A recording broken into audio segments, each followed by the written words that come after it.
Bonjour, bienvenue sur Radio Clé de Vie, la radio du développement personnel. Et vous savez, vous suivez cette émission avec passion depuis plusieurs semaines. Vivre libre et autonome avec le docteur Luc Baudin. Bonjour Luc. Bonjour Alexandre, et puis bonjour à tous les auditeurs, spectateurs. Je suis très heureux d'être toujours là à partager avec vous. Merci beaucoup Luc, on a fait déjà pas mal d'émissions, près d'une vingtaine. Et là, on va parler justement de comment sortir du stress. Alors le stress, c'est quelque chose qui nous entoure de façon régulière. On parle de bon stress, de mauvais stress, mais en fait, comment on sort de tout ça ? De toute façon, le stress au tout départ est un bon système parce que quand tu as une situation désagréable, un conflit, je dirais physique ou verbal, il est normal de mobiliser ses ressources pour faire face. Donc c'est le bon stress, c'est un stress qui est utile. À partir du moment, par contre, là, il commence à devenir nuisible, c'est quand il commence à perdurer dans le temps. Donc la situation conflictuelle perdure et c'est là que commencent à arriver les problèmes au niveau de notre psychisme et aussi au niveau de notre corps. D'accord. Et par rapport au stress, justement, les facteurs de stress, c'est dans la vie courante, n'importe quoi est un facteur de stress ? N'importe quoi. Ce qui est intéressant déjà à bien comprendre, c'est que pour une situation donnée, tout le monde ne fera pas un conflit, ne fera pas un stress. Il y a des personnes qui vont prendre de la distance et puis qui vont regarder ça d'une manière nonchalante, alors qu'ils vont stresser sur un autre élément, et puis d'autres vont faire un stress intense. Donc, on n'est pas tous égaux par rapport au stress, et quand on est stressé par rapport à un événement, c'est d'abord parce que ça répond quelque part à une angoisse à nous, un problème qu'il y a à nous, à l'intérieur. Donc c'est aussi déjà un élément intéressant parce que on voit quelque part, on rejoint déjà Ho'oponopono dont on a parlé précédemment. Ça veut dire qu'il y a une souffrance en nous, un programme erroné qui nous met dans une situation de peur. Parce que quand le patron vient nous donner un surcroît de travail, qu'est-ce qu'on a derrière tout ça? On a la peur de perdre son emploi, tout simplement, et donc la peur de ne pas y arriver, la peur de ne pas perdre son emploi. Et la notion du stress, c'est qu'en fait, on se retrouve, on a des situations qui nous sont imposées et dont on a l'impression qu'elles sont en dehors de nos capacités, en dehors de nos possibilités, que ce soit au niveau du temps, au niveau de nos capacités de travail, de nos capacités de connaissances, etc. Donc c'est ça qui nous amène à cette notion de stress. Mais là aussi, il est important aussi de regarder un autre point qui est vraiment que je retrouve très très souvent, c'est que c'est vrai que la personne, on peut se retrouver avec de plus en plus de problèmes. La première chose qui est importante à savoir aussi, c'est il faut savoir aussi dire non. Alors c'est vrai que c'est pas facile de dire non toujours à son patron, là encore, mais si on ne donne pas à un moment ou à un autre sa désapprobation, si on ne le signale pas, qui ne dit mot consent. Ça veut dire que lui, il va continuer. Et je m'amusais comme ça dans les bureaux parce que c'est très amusant de regarder les bureaux et le travail qu'on fait. Il y a des personnes qui sont très ordonnées, donc ils ont toujours un bureau qui est bien rangé, etc. Et en fait, c'est sur cette personne-là qu'on aura tendance toujours à apporter du travail parce qu'on a l'impression qu'ils ne travaillent pas. Alors que les autres ont un bureau complètement fouillis, mais ils font pas forcément beaucoup de travail, mais ils donnent l'impression, c'est la mouche du coche, et ils donnent l'impression que.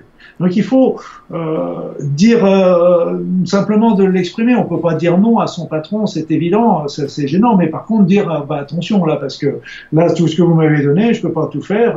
Si je fais ça, ce sera au détriment d'autres choses que vous m'avez donné à faire. C'est de signaler, de le dire. C'est déjà de le verbaliser. Verbaliser à la personne, verbaliser aussi autour de soi, parce que ça nous permet déjà de vider un petit peu la charge émotive qui est derrière tout ça. C'est vraiment important. Ça, le fait de justement verbaliser ce stress, c'est ça qui va permettre de sortir de ce stress, ou est-ce que ça génère un stress supplémentaire? Par exemple, ok, moi j'ai mon patron, il n'arrête pas de me donner du travail, etc. Mais il faut que je lui dise stop à un moment ou à un autre. Mais je vais me générer un stress supplémentaire qui est de dire mais qu'est-ce qu'il va me dire? Oui, tout à fait. Mais tout est dans la manière de le dire. parce que c'est ce qu'on nous travaille en PNL, par exemple. Tout est en manière dont on va s'exprimer. On va pas lui dire non, on va pas dire non, j'en veux plus. C'est simplement lui faire comprendre, lui montrer un petit peu les différents travaux qu'on fait, le travail qui nous amène en plus, puis dire, bah, écoutez, mathématiquement, c'est pas possible que je fasse tout. Maintenant, dites-moi un petit peu ce qui est le plus important. Essayez de rentrer dans son mécanisme de pensée et surtout de lui faire comprendre bah, que vous êtes arrivé à borderline, hein, tout simplement. Mais il y a un autre élément qui est aussi vicieux parce que on aime bien tous que son travail soit bien fait, que notre travail soit bien fait. Et donc en fait, on apporte du travail et puis bah nous ce travail, on va faire en sorte qu'il soit bien finalisé. C'est bien qu'on va mettre la barrière haute. Et en fait, c'est pas forcément ça qui est demandé. Moi, je me rappelle, il y avait c'était très symbolique. C'était un homme politique, une femme qui travaillait pour un homme politique, peu importe. Et puis elle, ben, on lui apportait des cas sociaux et donc elle les traitait. Mais donc on lui en apportait. Et puis un beau jour, il y a le patron qui lui a dit, mais moi, ce qui m'intéresse pas, c'est que vous alliez au bout du traitement, que vous alliez à la finalité, à la solution. Moi, ce qui m'intéresse, c'est que vous les traitiez. Donc, parce qu'à la fin, on pourra dire, il y a eu tant de dossiers traités. Traiter jusqu'au bout est une chose, mais traiter tout court en est une autre. Donc, il y a aussi, c'est nous qui mettons aussi ce point de mettre la charge un petit peu plus haute. Et puis, aussi se dire, de temps en temps, je stresse, mais pourquoi? Parce que, qu'est-ce qui me fait vraiment stresser? De quoi j'ai peur derrière? On revient un petit peu sur ce que je disais derrière tout à l'heure. De quoi j'ai peur? Et de quoi j'ai peur? Ah bah oui, j'ai peur que mon patron se fâche, etc. Oui, mais s'il se fâche, c'est un bon escient aussi. Parce que mathématiquement, on peut pas le faire. Est-ce que ce sera si dramatique que ça, s'il se fâche ou s'il y a des changements dans la situation, etc. Ou de demander de l'aide à quelqu'un, etc. Est-ce que c'est si grave que ça? Donc il faut aussi arriver à un moment, c'est pour ça que la discussion est aussi importante, parce que ça permet de dégonfler un petit peu. Déjà, la discussion permet de dégonfler parce que on est tous pareils, on a un problème et qu'est-ce qui va se passer? On va tourner dans notre tête. Et à chaque fois qu'il tourne dans notre tête, il grossit.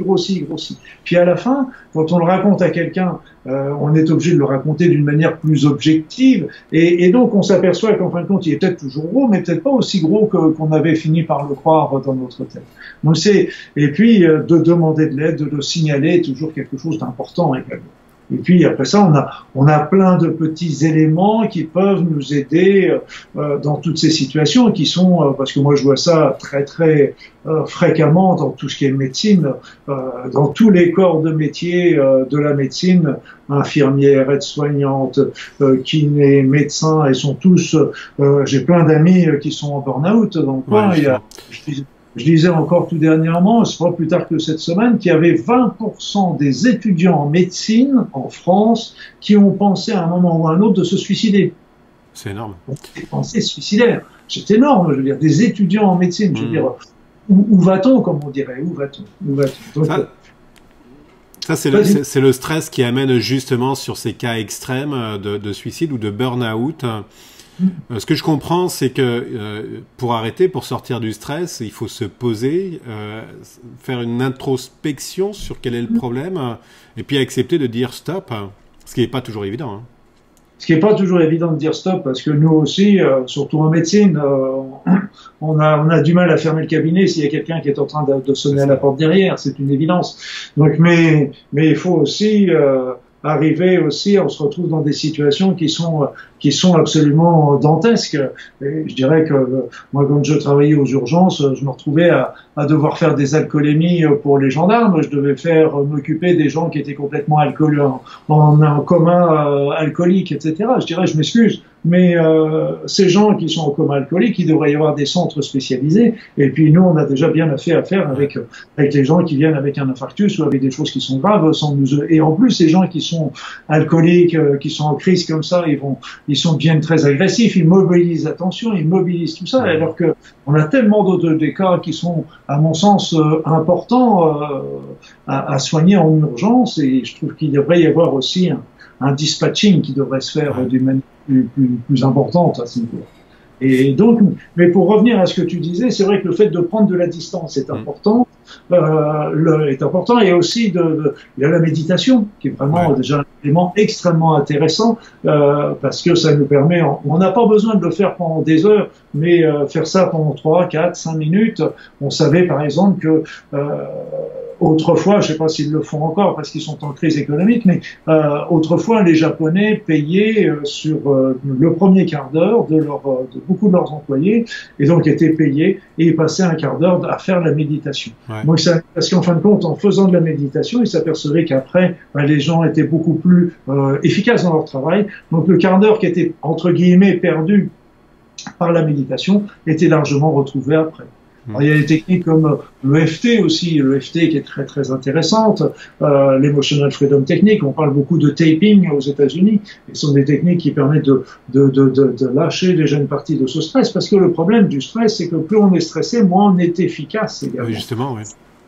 C'est une spirale, ça, le stress. Hein. C'est une spirale. C'est pour ça qu'il faut prendre du temps, et que je dirais prendre du temps pour organiser son travail, pour organiser son temps, je dirais. Donc les quelques minutes qui vont faire que on va organiser notre journée de travail en se disant tiens, je vais commencer par ça aujourd'hui, puis j'irai faire mes courses après, puis je vais chercher mes enfants à l'école, et puis j'irai reprendre mon boulot après, etc. Si on organise bien son timing à l'avance, on sera beaucoup moins stressé, parce que l'élément aussi qui se passe très fréquemment, c'est que on est en train de faire quelque chose, puis d'un seul coup, faut que j'oublie d'aller chercher mes enfants à l'école. Est-ce que je vais avoir le temps de faire ceci? Donc on est sans arrêt en train de faire quelque chose en pensant à autre chose, ce qui est épuisant. Et puis après ça, on est obligé, pour essayer de gagner du temps. Mais en fin de compte, on est obligé d'aller revérifier si ce qu'on a fait est bien, parce qu'on n'était pas concentré sur notre travail. Si on est concentré sur notre travail, c'est là qu'on est plus efficace. Et la cerise sur le gâteau, c'est que quand on est bien dans son travail, quand on est bien concentré sur son travail, on est ici présent maintenant. Or, quand on est ici présent maintenant, c'est là où le stress tombe. Parce que le stress, il vient quand on se projette dans l'avenir. Et donc, dès qu'on est projeté dans l'avenir, on est dans le stress. Et puis, mais par contre, si on est bien concentré sur notre présence, sur ce qu'on fait, c'est là que le stress s'éteint. Et c'est pour ça que le mental revient de temps en temps. Et faut que tu penses à aller chercher les enfants à l'école. Oh, faut que tu penses à faire du plein d'essence en rentrant ce soir, etc. Donc, il essaye de reprendre le contrôle parce qu'il a perdu le contrôle. Et c'est lui qui nous amène le stress. Ce fichu mental. C'est intéressant ce que tu dis. En effet, quand on est concentré sur une tâche, on oublie en fait tout ce qui nous entoure. Eh oui, moi j'avais trouvé ça une phrase de Lao Tzu, donc c'est pour dire que je l'ai pas inventé, ça nous remonte déjà à pas mal de siècles en arrière. Lao Tzu, il disait, quand on est dans le passé, quand on repense au passé, on est dans la déprime, parce que qu'on ce soit le bon vieux passé, qu'on était bien, ou que ce soit le passé, ou comme on a vécu, oh là là, que c'était mal, mais on est toujours dans la déprime. Si on est dans le futur, on est dans la peur, et si on est dans le présent, eh bien on est bien. Tout simplement. Et c'est là où on agit en plus, c'est là où on est efficace. Ok, donc là tu viens de donner quand même plusieurs clés sur comment sortir du stress. Juste pour faire un rappel, en fait c'est prendre le temps, ce que tu disais le matin, organiser sa journée, c'est une des clés. Prendre du recul, c'en est une autre. Et puis en effet vivre vraiment le moment présent là. Voilà, et puis de savoir dire non pas non, parce que non c'est toujours un peu, ça peut être délicat. C'est simplement accepter déjà de déléguer, de demander de l'aide à la maison, etc. Accepter aussi de signaler que on n'est pas d'accord, même si ça change pas, la foi, on demande le travail. Eh bien, la pensée est pas perdue, la personne l'a entendu, et qui sait que la prochaine fois, quand il y aura un nouveau dossier, elle ira peut-être voir une autre personne. Et puis, oui. Vas-y, Alexandre. Non, c'est vrai que ce que tu dis, les gens n'osent pas demander, mais si on ne demande pas, on n'a pas. Donc on peut avoir un refus, mais comme aussi une acceptation. Mais tant que tu demandes pas, tu sauras pas.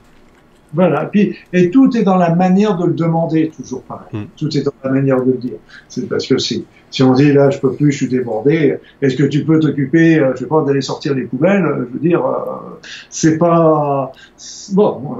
Tout le monde le comprend. Il y avait une petite image comme ça, une petite image humoristique avec la femme qui était dans la cuisine, en train de travailler, à faire la vaisselle, à faire repasser, à s'occuper des enfants, etc. Et puis il y avait son mari qui était dans le salon, allongé, en train de siroter de la bière en regardant un match de foot à la télé, et puis il y a la femme qui dit « Ah, je me sens fatigué ». Et puis le mari qui répond « C'est dans ta tête ». Bon, allez, on va rester sur ça, on termine l'émission sur ça, c'est excellent. Luc, merci beaucoup. Est-ce qu'il y a une formation ou un livre en lien justement avec ce thème de sortir du stress? Sortir du stress, il y a tout dans les modules, tu sais, les cours en ligne, il y a un module spécial sur le stress, et donc c'est des éléments aussi que j'ai développé par rapport à ça avec nos amis de Bigouda pour justement donner beaucoup de clés, parce que il y a beaucoup de choses, et ce que j'aime bien toujours, c'est que ce soit des éléments qu'on peut déjà faire par soi-même. Ouais. Après ça, les traitements conventionnels, bien sûr, sont toujours utiles, mais c'est dans les cas vraiment avancés. Ok, bah écoute Luc, on va rester sur ça. Merci beaucoup. Le lien justement de la formation se trouve en dessous de la vidéo. Donc Luc, on se retrouve pour la prochaine émission et ça sera une surprise. Allez à tous, bye bye, à très bientôt. Merci.